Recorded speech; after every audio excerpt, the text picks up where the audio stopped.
English premier ലീഗിൽ ഇന്ന് super പോരാട്ടം. മാഞ്ചസ്റ്റർ താട്ടങ്കത്തിൽ സിറ്റിയും യുണൈറ്റഡും ഏറ്റുമുട്ടും. രാത്രി 9-ന് ഇത്തിഹാദിലാണ് മത്സരം.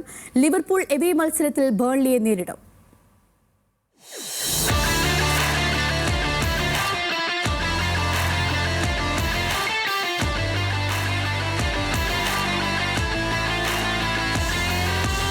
മാഞ്ചസ്റ്റർ നീലയോ ചുവപ്പോ എന്ന ചോദ്യത്തിന് നൂറ്റാണ്ടിന്റെ പഴക്കമുണ്ട്. ചുവന്നു തുടിപ്പിച്ച് അലക്സ് ഫെർഗ്യൂസൻ വീരേതിഹാസം രചിച്ച മാഞ്ചസ്റ്റർ നീലയായി മാറിയതാണ് ഈ പതിറ്റാണ്ടിലെ മാറ്റം. പെപ് ഗ്വാർഡിയോള എത്തിയതിനു ശേഷം മാഞ്ചസ്റ്ററിനാകെ നീലമയമാണ്. എതിരാളികളടക്കം കുതിക്കുന്ന വിജയങ്ങൾ. പുതിയ സീസണിൽ ആദ്യ ഡാർബി പോരിനൊരുങ്ങുമ്പോൾ ആശങ്കയും ആവേശവും ഒരുപോലെയുണ്ട് ടീമുകൾക്ക്.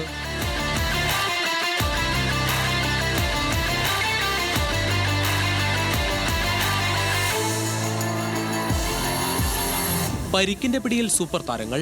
മാഞ്ചസ്റ്റർ സിറ്റിക്ക് എന്നതുപോലെ യുണൈറ്റഡിനും പരിക്ക് തന്നെ പ്രധാന തലവേദന. റൂബൻ അമോറിം അടിമുടി ഉടച്ചുവാർത്ത മാഞ്ചസ്റ്റർ യുണൈറ്റഡ് സീസണിൽ പഴയ പ്രതാപത്തിന്റെ തീപ്പൊരി കാണിച്ചിട്ടുണ്ട്. ഒരു ജയം, ഒരു സമനില, ഒരു തോൽവി എന്നതാണ് കണക്കെങ്കിലും കഴിഞ്ഞ കുറെ നാളുകളായി ആരാധകരെ നിരാശപ്പെടുത്തിയ സീസണുകളിൽ നിന്ന് വ്യത്യസ്തമായി ടീമിൽ ഒത്തിണക്കം കാണാം, കളത്തിലും പുറത്തും. ബെഞ്ചമിൻ ഷെസ്കോയും മത്യാസ് കൂനിയയും ബ്രയാൻ എംബിയുമോയും ഒക്കെ എത്തിയതോടെ ടീമിന് പുത്തനുണർവ്. സിറ്റിക്കെതിരെ പക്ഷേ Matheus Cunha, Mason Mount, Diogo Dalot എന്നിവർ കളിക്കില്ല. 3 പേർക്കും പരിക്ക്. ഗോൾവല കാക്കാൻ ലാമൻസ് എത്തുമോ എന്നതിലും ആകാംക്ഷ. സീസണിൽ പ്രധാന താരങ്ങൾ ടീം വിട്ട സിറ്റിസൺസിന് 11 പേരെ ഇറക്കുക എളുപ്പമാകില്ല.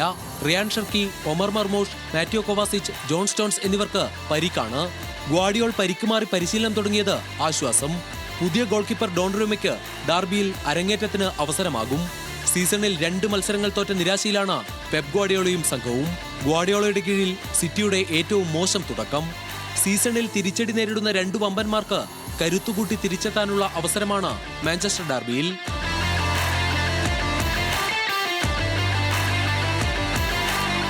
Sports desk, news Malayalam.